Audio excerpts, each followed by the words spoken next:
బాగా చెప్పారు. ధన్యవాదాలు మాతాజీ. ప్రాక్టీస్ చేయండి మంగళాచరణం. డైలీ మనం చేసేటప్పుడు ఇది చేస్తే మనకు గురువుల బ్లెస్సింగ్స్, పరమాత్మ బ్లెస్సింగ్స్, రాధారాణి బ్లెస్సింగ్స్, ఇంకా ఇతర వైష్ణవులందరూ బ్లెస్సింగ్స్ దొరుకుతాయి. రైట్, మనం చదివేది మనకు బాగా అర్థమవుతుంది. దీంట్లో మనం ఇంకా కాన్స్టెంట్ గా ఉండి ముందుకు వెళ్ళడానికి ఎంతో హెల్ప్ అవుతుంది. ఈ పరమ గుహ్య జ్ఞానము, రాజవిద్య, రాజగుహ్య యోగం ఈరోజు మనం చూస్తాం. సో దీంట్లో చెప్తున్నారు, శ్రీ భగవాన్ ఉవాచ ఇదం తుతే గుహ్యతమం ప్రవక్ష్యామ్యమనసూయవే జ్ఞానం విజ్ఞాన సహితం యజ్ఞాత్వా మోక్షజయ శుభాత్. శ్రీ భగవానుడు పలికింది, ఓ అర్జున, నీవు నా పట్ల ఏనాడు అసూయపరుడవు కానందున ఈ అత్యంత రహస్యమైన జ్ఞానాన్ని మరియు అనుభవపూర్వక విజ్ఞానాన్ని నేను నీకు తెలియజేస్తాను. ఇది తెలుసుకున్న నీవు భౌతిక కష్టాల నుండి ముక్తి పొందుతావు. ఇది తెలుసుకున్నప్పుడు ఏంటి, మనము భౌతిక కష్టాల నుంచి ముక్తి పొందుతామని. ఇక్కడ ఒకటి చూడాలి, ఏమని భగవంతుడు చెప్తున్నారు, నీవు నా పట్ల ఏనాడు అసూయపరుడు కానందున అంటున్నారు. అంటే ఇక్కడ మనం 2 things ఎప్పుడు గుర్తు పెట్టుకోవాలి, అసూయ అండ్ పొగడ్తలు ఉంటాయి కదా. ఈ రెండింటికి మనం జాగ్రత్తగా ఉండాలి. అంటే జనరల్ గా మనకి జెలసీ నేచర్ ఎప్పుడు వస్తుంది, ప్రైడ్ ఉంటుంది అండ్ జెలసీ నేచర్ రెండు ఉంటాయి మనకు కదా. సో మనకు జెలసీనెస్ ఎప్పుడు వస్తుంది, ఎవరైనా మనకన్నా బాగున్నారనా, ఏదో తెలివిలో అవ్వచ్చు, ఫిజికల్ గా వాళ్ళు స్తోమత ఎక్కువ, ఫైనాన్షియల్ గా ఉన్నతంగా ఉండొచ్చు, ఇతర దేంట్లో అయినా కూడా మన ఉన్న దానికంటే వాళ్ళకి కొంత ఎక్కువగా ఉందంటే జనరల్ గా మన హ్యూమన్ టెండెన్సీ మనకి ఇప్పుడు ఏమొస్తుంది, జెలసీనెస్ వస్తుంది కదా. సో దాని నుంచి తప్పించుకోవాలంటే ఒక చిన్న ఉపాయం ఏంటంటే, యూ హ్యావ్ టు వాళ్ళని యాక్సెప్ట్ చేయాలి, అంటే వాళ్ళని పొగడాలి. వాళ్ళ దగ్గర ఉన్నదేంటి, you have to praise them, right. మనం ఏమి అనవసరంగా పొగడట్లేదు, వాళ్ళు నిజంగా వాళ్ళ దగ్గర ఉంది నాలెడ్జ్. సో దానికి ఏం చేయాలంటే మనం వాళ్ళది యాక్సెప్ట్ చేయాలి, జెలసీనెస్ తీసుకోకూడదు. వాళ్ళకి ఏముందిలే మన దగ్గర లేదా అని అనుకుంటుంటాం కదా. సో అలా కాదు. సో మనం యాక్సెప్ట్ చేయాలి. యాక్సెప్ట్ చేసినప్పుడు ఏంటంటే మనకు అసూయ అనేది రాదన్నమాట. మనం ఎప్పుడైతే దాన్ని యాక్సెప్ట్ చేయడానికి రెడీగా ఉండమో వెంటనే ఆ యాక్సెప్టెన్స్ ప్లేస్ లో ఈ అసూయ వచ్చి దాని అది కూర్చుండిపోతుంది. సో అసూయ పడతాం. అండ్ కాబట్టి అది మనము చాలా మటుకు దాన్ని తీసుకోకూడదు అనమాట. సో అందుకే ఎవరికైనా ఏమైనా ఉందంటే ఓకే ఫైన్ అయ్యింది, మన దగ్గర ఒక మంచి క్వాలిటీ వాళ్ళ దగ్గర ఉంది, అయ్యింది, ఓకే మీకు దగ్గర మంచి క్వాలిటీ ఉంది, సో మనం దాన్ని ఎట్లా అలవర్చుకోవాలి అనేది దాని వైపుగా మనము అడుగులు వేయాలన్నమాట. అంతేగాని వాళ్ళకే ఉందిలే బలి అని అలా ఒక రాంగ్ వేలో మనం ఈ జెలసీనెస్ తో ఉండకూడదు. సో ఇది ఎప్పుడు మనంలోకి రాకుండా మనం జాగ్రత్త పడాలి. ఇంకొకటి ఏంటంటే మనల్ని ఒకవేళ మనకు మంచి క్వాలిటీనే ఉందనుకుంటాం, ఏమంటారు పొగుడుతారు, రైట్. మంచిదో చెడ్డదో లేకపోతే వాళ్ళ అవసరం కావాలంటే అన్నెసెసరీగా కూడా మనల్ని పొగుడుతూ ఉంటారు కదా. సో ఇప్పుడు ఎప్పుడైతే మనం పొగడితే తీసుకుంటామో, మనము నాది అనే భావనలో ఉన్నప్పుడు మనం ఎవరైనా పొగిడితే ఏం చేస్తాం మనం, ఓకే నా దగ్గర ఇంత మంచి ఇది ఉంది, సో అందుకే వాళ్ళని పొగుడుతున్నారని ఒకలాగా గర్వంగా ఫీల్ అవుతాం కదా. సో అలా ఉండకూడదు, అలా గర్వంగా ఎప్పుడు మనం ఫీల్ అవ్వకూడదు. సో దీని నుంచి తప్పించుకోవాలంటే ఒక సింపుల్ మార్గం, మనం హయ్యర్ లెవెల్స్ కి అది మనం ట్రాన్స్ఫర్ చేయాలి. అంటే ఎలా చెప్తారు, ఇప్పుడు ఒక పిల్లవాడు ఉన్నాడు, సో అతను బాగా చదువుతున్నాడు. ఆ పిల్లవాడు అంటే వాళ్ళ టీచర్ బాగా, వాళ్ళ గురువు గారు బాగా చెప్తున్నారు, ఆ పిల్లవాడు బాగా అభ్యసిస్తున్నాడు. అఫ్ కోర్స్ ఆ పిల్లవాడిని కష్టం కూడా ఉంది దాంట్లో, లేదని లేదు, కానీ టీచర్ సాయం లేకపోతే ఆ పిల్లవాడు అంత ముందుకు రాగలడా, లేదు కదా. వాళ్ళ కష్టంతో ఒక్కలే అంత ముందుగా రాలేరు. సో గురువు గారి నిర్దేశం మీద వాళ్ళు ప్రాక్టీస్ చేస్తుంటారు, వాళ్ళు చెప్పేది వాళ్ళు కాన్సన్ట్రేటెడ్ గా ఫోకస్ గా విని ఎంతో ముందుకు వస్తుంటారు. సో ఇది ఇలా చూసినప్పుడు పక్క వాళ్ళందరూ అంటుంటారు, అబ్బా ఎంత బాగా చదువుతారో, ఎంత బాగా చదువుతాడు అబ్బాయి, చాలా షార్ప్ అది అని అంటారు. సో అప్పుడు ఏంటంటే ఆ పిల్లవాడిలో కొంచెం గర్వం అనేది ఉత్పన్నం అవుతుంది. సో అలా తీసుకోకూడదు సెల్ఫ్ గా. అది ఎక్కడి నుంచి వచ్చింది, వాళ్ళ టీచర్, వాళ్ళ మ్యామ్, సార్, గురువు ఆ ప్లేస్ లో ఎవరైతే ఉంటారో వాళ్ళ నుంచిదా వీళ్ళకి వస్తుంది. సో అదేం చేయాలి, వాళ్ళకి ట్రాన్స్ఫర్ చేయాలి. లైక్ ఏంటంటే ఇది నాది కాదు, మా గురువు గారు అంత బాగా చెప్పారు, అందుకే నాకు ఇలా వచ్చింది. సో క్రెడిట్ అయితే వాళ్ళకే వస్తుంది. సో ఇలా ఎప్పుడైతే మనం దాని ఒక హైయర్ లెవెల్స్ కి ట్రాన్స్ఫర్ చేస్తామో ఈ ప్రైడ్ అనేది మనం తీసుకోమన్నమాట. సో ఇలా రెండు మనము కొంచెం జాగ్రత్తగా చూసుకోవాలి. అండ్ ఇక్కడే చెప్తున్నారు, అందుకే అర్జునకు చెప్తున్నారు. సో అర్జున అసూయ పడ్డలేదు అంటే ఏంటి, అప్పుడు భగవంతుడు అవతరించినప్పుడు ఎవరికి అర్థం అవ్వదు భగవంతుడిని కదా, అంత జ్ఞానం ఎవరికి ఉండదు. సో నార్మల్ గా ఒక మనిషి రూపంలో వచ్చారు, కొంత పవర్ ఉంది భగవంతునికి, మ్యాజికల్ పవర్స్ ఏవో ఉన్నాయి, మాయ చేస్తారు అని అందరూ వాళ్ళని జెలసీనెస్‌తో చూస్తుంటారు కదా! ఆ టైంలో చూస్తే మనం కృష్ణ పరమాత్మ అవతరించినప్పుడు ఆ యుగంలో ద్వాపర యుగంలో అందరూ అసూయ పడుతూ ఉంటారు కదా! వాళ్ళకే తెలుసా అది ఇదని వాళ్ళని నానా రకాలుగా మాటలనటం అది జెలసీ నేచర్‌తో బిహేవ్ చేస్తుంటారు. కానీ అర్జున అలా చేయరనమాట. సో, అందుకనే భగవంతుడు ఇక్కడ అలా చెప్తున్నారు. సో, ఇది మనందరికిని వర్తిస్తుంది. సో, ఎప్పుడు మనం ఒకళ్ళని చూసి అసూయ పడకూడదు. వాళ్ళని ఎవరైనా పొగిడేటప్పుడు మనం దాన్ని తీసుకొని గర్వం కూడా పడకూడదనమాట. సో, అందుకే అంటున్నారు భగవంతుడు అందుకే నువ్వు అసూయ పడినందుకే ఈ అత్యంత రహస్యమైన జ్ఞానాన్ని మరియు అనుభవపూర్వక ఈ విజ్ఞానాన్ని నేను నీకు తెలియజేస్తూ ఇది తెలుసుకున్న నీవు భౌతిక కష్టాల నుండి ముక్తి పొందుతావు అంట.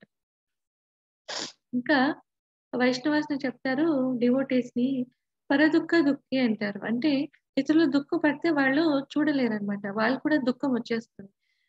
అంటే అంటారంటే ఇప్పుడు వాళ్ళు దుఃఖపడితే వీళ్ళు దుఃఖపడతారంటే కారణం ఏంటంటే వాళ్ళు ఎందుకు దుఃఖిస్తున్నారు? వాళ్ళకి జ్ఞానం లేదు. వాళ్ళంటే ఎవరో వాళ్ళకి తెలియడం లేదు. భగవంతుని గురించి వాళ్ళకి కల సంబంధం ఏంటో వాళ్ళు అర్థం చేసుకోలేకపోతున్నారు. సో, అందుకే వాళ్ళు నేను, నాది అనే భావనలో ఉండి ఆ కష్టాలన్నీ కొని తెచ్చుకుంటున్నారు. తీవ్రంగా దుఃఖిస్తున్నారు కదా! సో, ఈ జ్ఞానం అందుకే వైష్ణవ డివోటీస్ ఏం చేస్తారంటే, ఈ జ్ఞానాన్ని వాళ్ళకిస్తారు. అంటే వాళ్ళేదో కష్టంలో ఉన్నారంటే అది ఫైనాన్షియల్ అవ్వచ్చు, ఇతరితర అవ్వచ్చు. సో, హెల్ప్ చేయడమా అంటే ఫిజికల్‌గా కాదు. రైట్? ఫిజికల్‌గా అంటే లైక్ వాళ్ళేదో ధనం కావాలి. సో, వాళ్ళేదో అడుగుతున్నారు. సో, మన దగ్గర చేసే కెపాసిటీ ఉండొచ్చు, ఉండకపోవచ్చు. ఒకేళ ఉందనుకుందాం. ఆ టైంలో హెల్ప్ చేస్తాం. తర్వాత పరిస్థితేంటి? తర్వాత పరిస్థితేంటి? వాళ్ళ లైఫ్ అంతా వాళ్ళు గడపాలి కదా! వాళ్ళొక్కళ్ళే. సో, వాళ్ళ ఫ్యూచర్‌లో ఎవరెవరు హెల్ప్ చేస్తారు? ప్రతి టైంలో ఒకళ్ళ నుంచి మనం హెల్ప్ ఎక్స్‌పెక్ట్ చేయలేం కదా! రైట్? సో, అందుకే ఏం చేయాలి వాళ్ళకి వాళ్ళే ఆ కష్టాల్ని తట్టుకొని నిలబడి దానిని తీర్చుకునే ఒక విధంగా వాళ్ళు రెడీ అవ్వాలి. రైట్? సో, అలా ఒక జ్ఞానాన్ని మనము ప్రసాదిస్తామంట. అందుకే భగవంతుడే ప్రసాదిస్తున్నారిక్కడ. ఏమంటున్నారు చూడండి. ఈ అత్యంత రసమైన జ్ఞానాన్ని మరియు అనుభవపూర్వక విజ్ఞానాన్ని నేను నీకు తెలియజేస్తాను. ఇది ఎవరైతే తెలుసుకుంటారో, సో, ఇలాంటి జ్ఞానం ఎవరైతే తెలుసుకుంటారో వాళ్ళు భౌతిక కష్టాల నుండి ముక్తి పొందుతారు అని భగవంతుడు చెప్తున్నారు. సో, ఇలాంటి ఒక జ్ఞానాన్ని మనం 10 మందికి ఇవ్వడానికి ట్రై చేస్తాం. దీనివల్ల ఏంటంటే వాళ్ళ జీవితంలో వాళ్ళొక ధైర్యంగా ముందుకు నడవటానికి ఎలాంటి కష్టమొచ్చినా దాన్ని తట్టుకొని నిలబడి దాన్ని యాక్సెప్ట్ చేస్తారు. ఎందుకంటే మనం బేసికల్‌గా కష్టం వస్తే మనం యాక్సెప్ట్ చేయం. నాకెందుకు ఇలా వచ్చిందని దాన్ని అపోజ్ చేయనీకే చూస్తాం. కదా! కానీ మనం అది యాక్సెప్ట్ చేయాలి. ఎప్పుడు యాక్సెప్ట్ చేస్తామో అది మనకు నార్మల్ అనిపిస్తుందనమాట. సో, ఇలా ఒక ధైర్యంతో కాన్స్టెంట్‌గా మనం భగవంతుని జ్ఞానం తెచ్చుకుంటూ జీవితంలో ముందుకు వెళ్ళడానికి అది ఉపకరిస్తుంది. వాళ్ళకి జీవితాంతం వాళ్ళు ధైర్యంగా వాళ్ళ జీవితాన్ని గడపగలుగుతారు. ఎన్ని కష్టాలొచ్చినా ఎదుర్కొంటారు. దాన్ని ఫేస్ చేసి దాన్ని తీర్చుకునేలాగా కూడా వాళ్ళు భగవత్ సేవలో ఉంటే భగవంతుడే వాళ్ళకి దారుల్ని, ఆ విధానాన్ని, ఆ జ్ఞానాన్ని వాళ్ళకు ప్రసాదిస్తారనమాట. సో, అందుకే ఇది 10 మందికి చెప్పడం ద్వారా ఇది ఒక సౌలభ్యం అంట. అందరికీ తెలుస్తుంది. అండ్ వాళ్ళ జీవితం వాళ్ళు సాఫీగా నడపడానికి ఒక అవకాశం దొరుకుతుంది. హరే కృష్ణ. అండ్ ఇది అత్యంత రహస్యమైన జ్ఞానం అని చెప్తున్నాం. ఎందుకు అంటున్నాం? అంటే ఇది దేహం, ఆత్మల వ్యత్యాసం. అంటే మనం ఇంతవరకు మనం ఈ భగవద్గీత చదవనంత వరకు ప్రతి ఒక్కళ్ళు ఏ భావనలో ఉన్నారు? మనందరూ మనము చూసుకుంటే బ్యాక్ వెళ్ళి మనందరం నేను ఈ బాడీ అటాచ్‌మెంట్స్ నావి, నాది, నా వాళ్ళు అనే ఒక దాంట్లోనే ఉన్నాం కదా! సో, అందుకే ఇది రహస్యమైంది. ఇంత డీటెయిల్‌గా ఎక్కడ ఉండదనమాట. అంటే మనమంటే ఎవరు? ఈ బాడీ కాదు. మనము సోల్, స్పిరిట్ సోల్. సో, ఇది ఎక్కడికి సంబంధించింది? భగవంతునికి సంబంధించింది. భగవంతుని అంశ అన్నమాట. అండ్ ఇది అతి రహస్యమైనది. ఏంటి ఇంకా సీక్రెట్ అన్నమాట. ఏమిది? భక్తియుత సేవ యొక్క జ్ఞానం. అనగా కృష్ణ సంబంధం. భగవంతునితో, పరమాత్మతో మనం ఎలా సంబంధం ఏర్పరచుకోవాలనేది కూడా దీంట్లో చెప్పబడి ఉంటుంది. ఇది ఇంకా రహస్యమైనది. ముందు కంటే అంటే మనం దేహం కాదు, ఆత్మ అని తెలుసుకుంటాం కదా! దానికన్నా ఇది ఇంకా రహస్యమైనదనమాట. ఏంటి? భక్తియుత సేవ. సో, దీనివల్ల మనం కృష్ణ భగవానునితో ఎట్లా సంబంధం ఏర్పరచుకుంటాము. అండ్ నెక్స్ట్ ఇంకా దీనికన్నా అత్యంత రహస్యమైనది శుద్ధ భక్తియుత సేవ మరియు కృష్ణుడి ప్రతిస్పందన. సో, అయింది మనం భక్తి చేస్తున్నాం, సంబంధం ఏర్పరచుకుంటున్నాం. మరి కృష్ణుడు దానికి ఎలా ప్రతిస్పందిస్తారు? ఆ పరమాత్ముడు మనకి ఎలా రియాక్ట్ అవుతారు దీనివల్ల? అనేది ఇంకా సీక్రెట్ అంతా. ఇవంతా అభ్యసిస్తే కానీ ప్రాక్టీస్ చేస్తే కానీ ఒక స్టేజ్‌కెళ్తే గాని మనకివన్నీ అవగతం అవ్వవనమాట. అనుభూతము అవ్వవు. సో, ఇదంతా ప్రతి ఒక్కరు వాళ్ళు వాళ్ళ ఇదేమంటారు ఎక్స్‌పీరియన్స్ చేయాలి. సో, ఒకళ్ళు చెప్పేవాళ్ళు డివోటీస్ వాళ్ళ ఎక్స్‌పీరియన్స్ చేసి చెప్తూ ఉంటారు. కానీ మనం సెల్ఫ్‌గా అది అనుభవిస్తే అది ఆహ్, లాంగ్ లాస్టింగ్‌గా ఉంటుందన్నమాట. అంటే మనకి ఎప్పుడు అది మనతో పాటే ఉంటుంది. కృష్ణ. శ్రీనివాస్ ప్రభు హ్యాండ్ రైజ్ చేస్తారు మాతాజీ. ఏం డౌట్?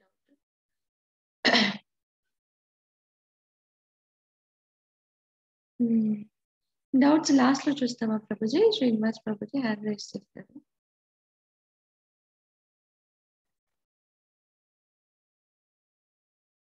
కృష్ణ. ఓకే. ఇక్కడ చూస్తే చూస్తాము ఇంకా సెకండ్ శ్లోక. రాజవిద్య రాజగుహ్యం పవిత్రమిదముత్తమం ప్రత్యక్షావగమం ధన్యం సుసుఖం కర్తుమవ్యయం. ఈ జ్ఞానం విద్యలలో రాజు, రహస్యాలన్నింటిలో అత్యంత రహస్యమైనది. ఇది పరమ పవిత్రమైన జ్ఞానం. ఇది ఆత్మ యొక్క ప్రత్యక్ష అనుభూతిని స్పష్టమైన అవగాహన ద్వారా ఇస్తుంది. కాబట్టి ఇది ధర్మం యొక్క పరిపూర్ణత. ఇది నిత్యమైనది మరియు సంతోషంగా నిర్వహింపదగినది. సో ఇది చూసాం కదా, రహస్యమైనది. రహస్యాలలో కూడా అత్యంత రహస్యమైనది. అందరూ తెలుసుకోవాల్సిన జ్ఞానం ఇదే. మనకి ఎన్నెంతో జ్ఞానం ఉంది. ఇక్కడ సోషల్ నాలెడ్జ్ ఇక్కడ పెట్టారు. Social knowledge, ayurvedic knowledge, astrological knowledge, science knowledge, ఇంకా టాప్ మోస్ట్ గా మన అన్నిటిలో కూడా టాప్ మోస్ట్ గా నిలబడేది ఈ గీతా నాలెడ్జ్, అంటే భగవంతుని గురించిన జ్ఞానం. ఎందుకు ఇది టెంపరీ కాదు, శాశ్వతం, మనతో పాటే ఉంటుంది. ఇంకొక లైఫ్ తీసుకున్నా ఈ జ్ఞానం మనతో పాటే వస్తుందన్నమాట. అది ఫిజికల్ లైఫ్ లో మీరు సైన్స్ అవ్వచ్చు, astrological, ayurvedic, social, what ever it might be, A knowledge తీసుకున్నా అది ఈ జీవితానికి సంబంధించింది. మరి నెక్స్ట్ లైఫ్ వెళ్తే ఇది ఏమీ మనకి గుర్తుండదు. మళ్ళీ మనం మొదటి నుంచిగా దీన్ని స్టార్ట్ చేయాల్సిందే, ఈ physical education, physical life related education. Okay. So ఇలాంటి ఒక జ్ఞానం ఏంటంటే ఇది ధర్మం యొక్క పరిపూర్ణత. ఇప్పుడు వేదాల సారం ఏంటి? వేదాల్లో ఎంతెంతో ధర్మ నిర్దేశాలు చెప్పారు. సో దానిలో సారం ఏంటి? నిగూఢంగా ఉండే సారం ఏంటి? ఆ పరమాత్మని తెలుసుకోవడం, ఆ శ్రీకృష్ణ పరమాత్మని అవగతం చేసుకోవడం, తెలుసుకోవడం, అదే ధర్మం యొక్క పరిపూర్ణత అని చెప్తున్నారు. సో ఇది నిత్యమైనది. మనం ఈ భక్తి సేవ కూడా చాలా సంతోషంగా చేయొచ్చు కదా, చాలా ఈజీ. ఇతర యుగాల్లాగా మనం ఎంతో కష్టపడాల్సిన అవసరం లేదు. ఉన్న ప్లేస్ లోనే, మనం ఎక్కడికి కూడా వెళ్ళనవసరం లేదు.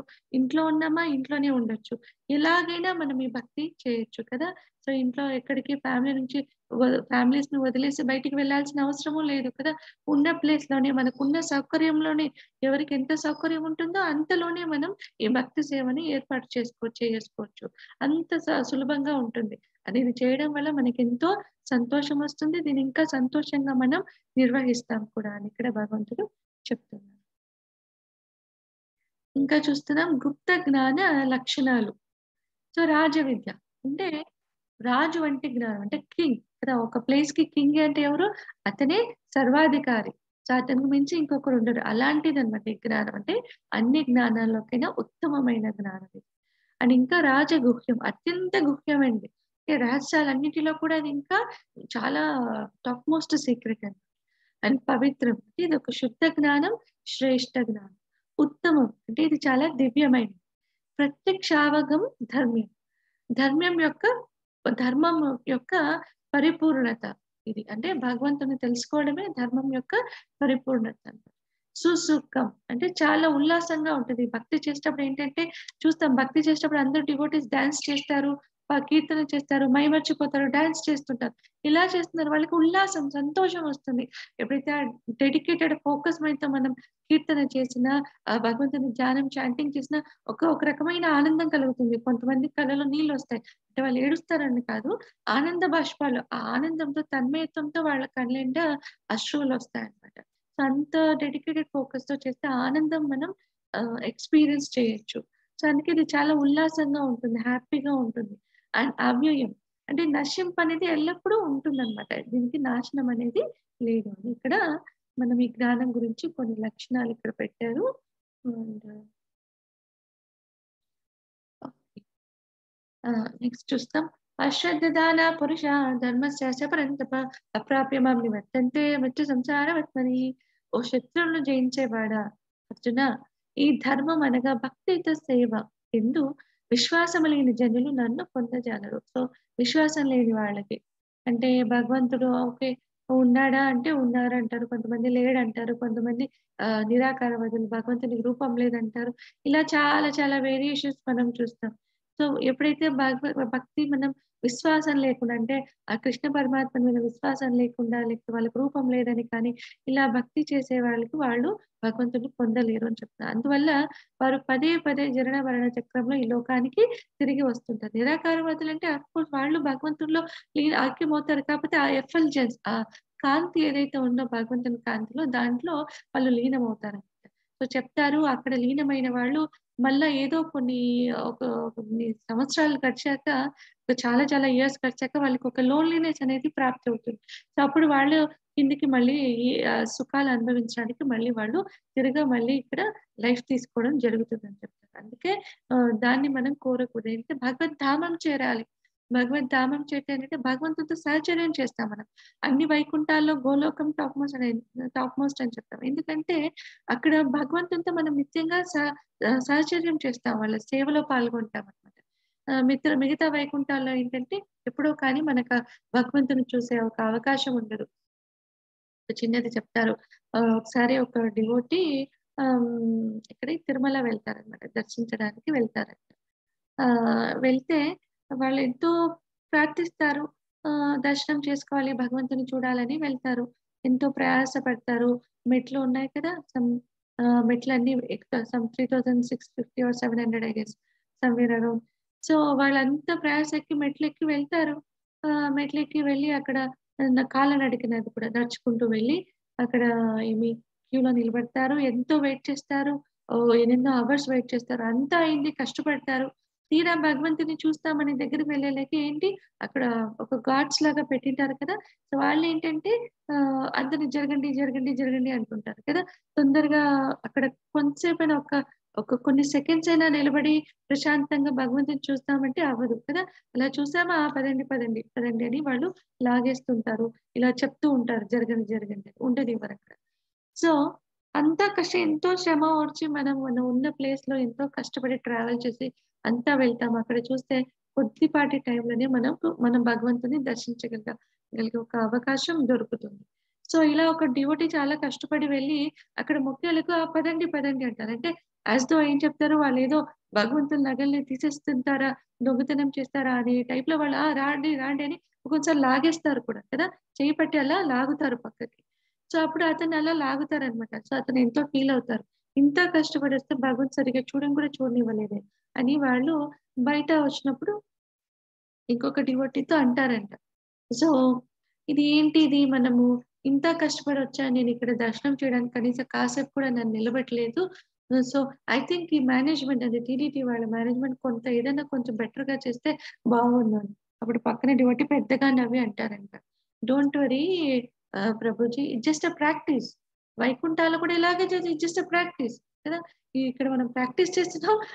ఎందుకంటే అక్కడికెళ్ళి అది ఫీల్ అవ్వాలంటే ఇక్కడ మొదటిగా మనం ప్రాక్టీస్ చేయాల అని చెప్తారంట. ఎందుకంటే మిగతా వైకుంఠాల్లో ఇలానే అన్నమాట. అంటే ఎంతో మంది భగవద్ దర్శనం కోసం వెయిట్ చేస్తుంటారు. వాళ్ళకి ద్వారపాలకులు అపాయింట్‌మెంట్ ఇస్తారు. సో, ఎంతో మంది డెమిగాడ్స్ ఎంతో మంది క్యూలో ఉంటారు భగవంతులను దర్శించడానికి.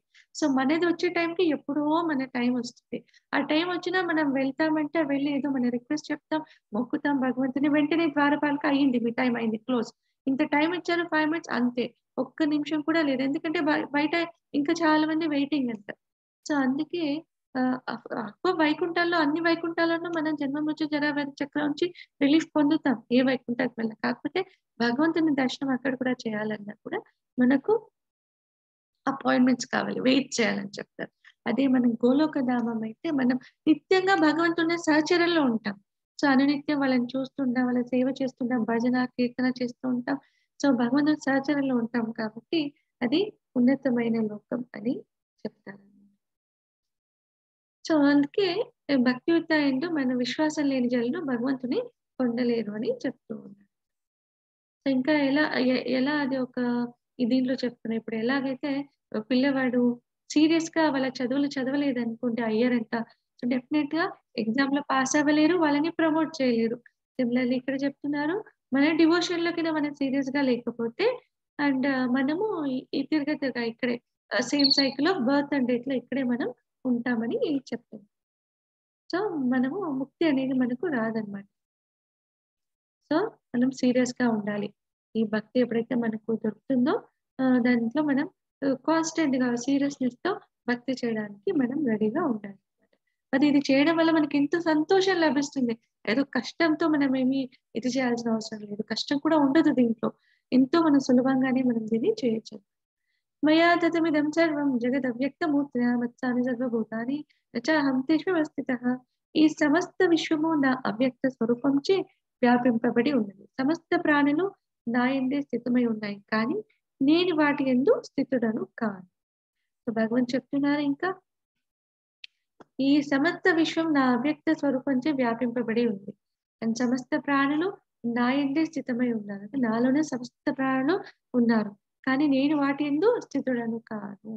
నేను దాంట్లో వాళ్ళలో నేను లేను. కానీ నాలో అందరూ ఉన్నారు అని భగవంతుడు చెప్తున్నారు. ఇది ఎలా చూస్తామంటే, ఇప్పుడు ఓషన్ ఉంది, వాస్ట్ గా ఉంటుంది. సో ఓషన్ లో ఒక డ్రాప్ ఆఫ్ వాటర్ తీస్తాం. సో మనమే దేవుడు అని చెప్పనీకి అవుతుందా మనకు? కాదు కదా! సో మనమే దేవుడు కాదు. కానీ భగవంతుడిలో మనం ఉన్నాం. ఇది కరెక్ట్.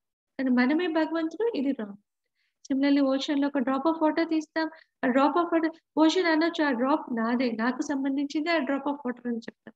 కానీ ఆ డ్రాప్ ఆఫ్ వాటర్ నేను ఓషన్ అని చెప్పగలదా? లేదు కదా! సో అలాగనే భగవంతుడు అందరూ భగవంతులో స్థితే ఉన్నారు. కానీ వాటంతట స్థితుడని కాదని భగవంతుడు ఇక్కడ చెప్తున్నారు. సో ఇక్కడ మనం ఒక డిఫరెంట్ లోకాస్ చూస్తే మనం 14 లోకాలని చెప్పాం కదా! ఆ నేమ్స్ ఇక్కడ పెట్టారు. అండ్ చూస్తే టాప్ మోస్ట్ ఈ ఒక్కొక్క బ్రహ్మాండంలో ఇలా 14 లోకాలు ఉంటాయంట. సో దాంట్లో మొదటిగా ఉన్నతంగా ఉండేదొచ్చి సత్యలోకం. దాని తర్వాత తపాలోక, జనాలోక, మహరలోక, స్వర్గలోక, భువర్లోక, భూలోక, అతల, వితల, సుతల, తలాతల, మహాతల, రసాతల, పాతాళ. ఇలా 14 బ్రహ్మాండాలు 14 ప్లానెట్స్ ఒక బ్రహ్మాండంలో ఉంటాయని చూపిస్తుంది. సో అయినను సృష్టింపబడిన సర్వ ప్రాణులు నాలో స్థిరముగా ఉండవు. నా దివ్య శక్తి యొక్క అద్భుతమును తిలకించుము. నేనే సమస్త ప్రాణ సృష్టికర్తను, నిర్వాహకుడును అయినా నేను వాటిచే కానీ లేదా భౌతిక ప్రకృతిచే కానీ నేను ప్రభావితము కాను. అంటే ఇక్కడ భగవంతుడు అవతారం ఎత్తి ఇక్కడ హ్యూమన్ లాగా ఒక లైఫ్ తీసుకొని ఇక్కడికి వస్తారనుకోండి అవతారంలో. సో వాళ్ళు వాళ్ళ ఆధీనంలో పని చేయరు కదా! భగవంతునికి వాళ్ళ ఆత్మకి, బాడీకి భేదం ఉండదన్నమాట.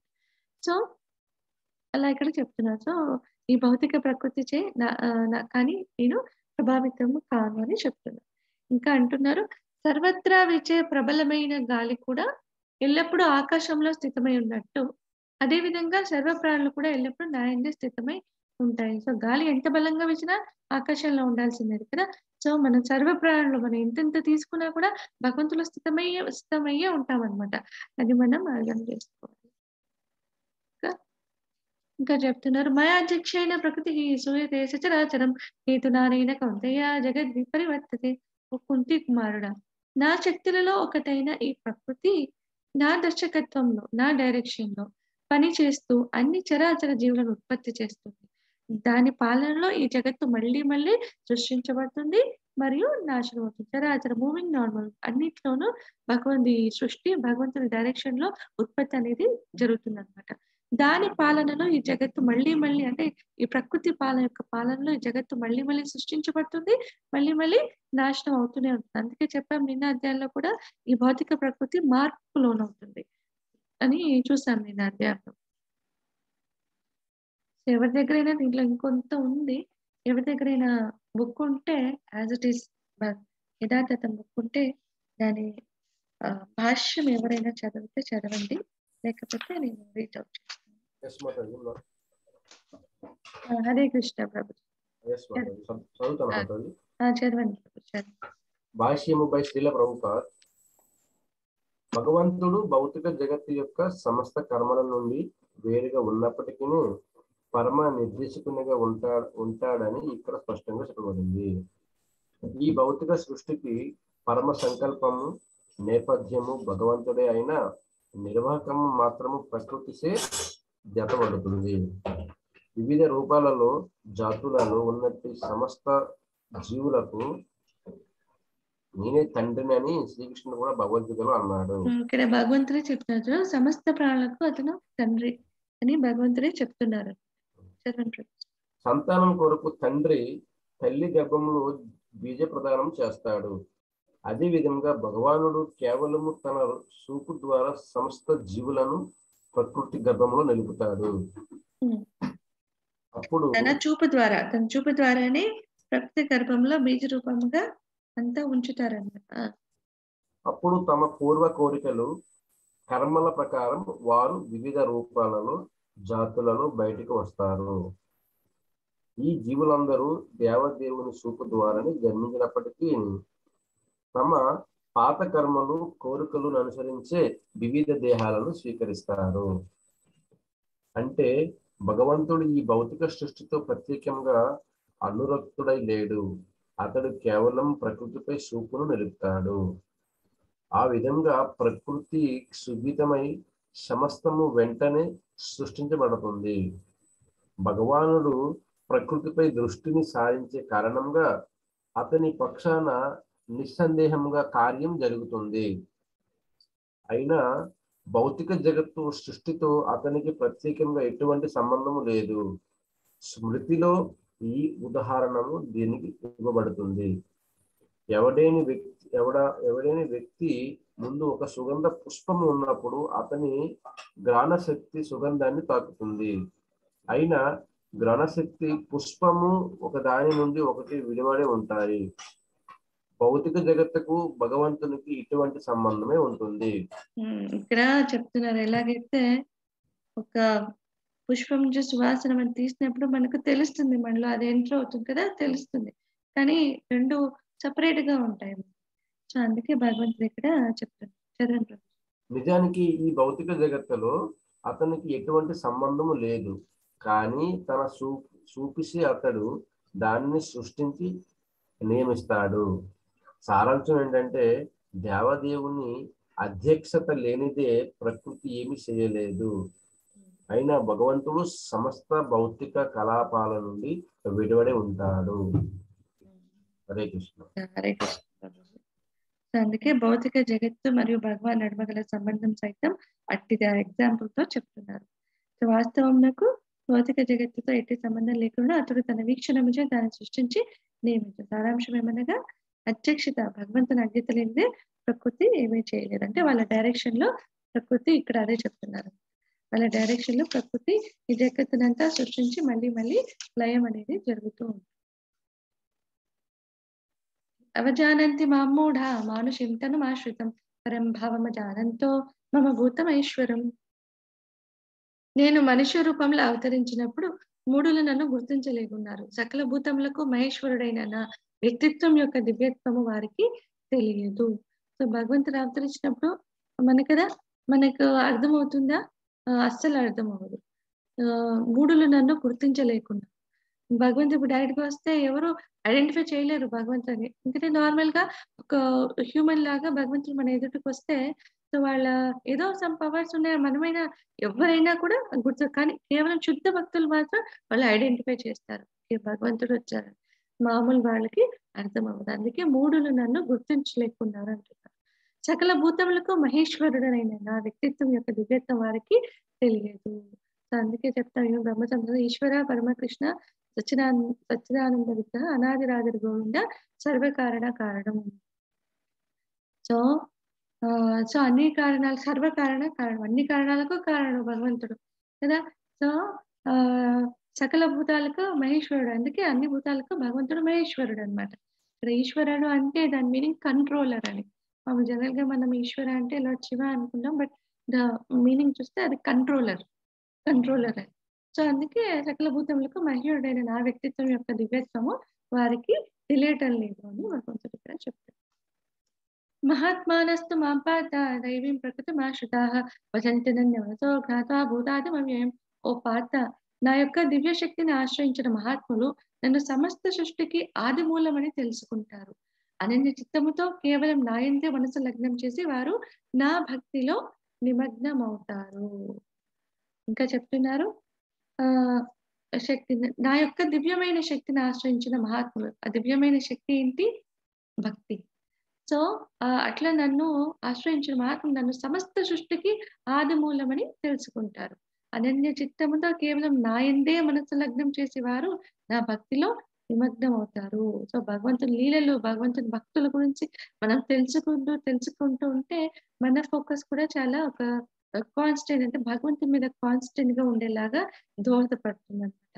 సో అలా ఉన్నప్పుడు మనం కూడా ఈ భక్తిలో ఒక అనన్య చిత్తముతో మనము కేవలం భగవంతుని మీదే మనసు లగ్నం చేసి భక్తిలో నిమగ్నం అవడానికి ఇది ఎంతో దోహదపడుతుంది. అందుకే శ్రీమద్ భాగవతం మనం డైలీ మనం శ్రీమద్ భాగవతాన్ని భగవద్గీత శ్రీమద్ భాగవతాన్ని మనం చదవాలి.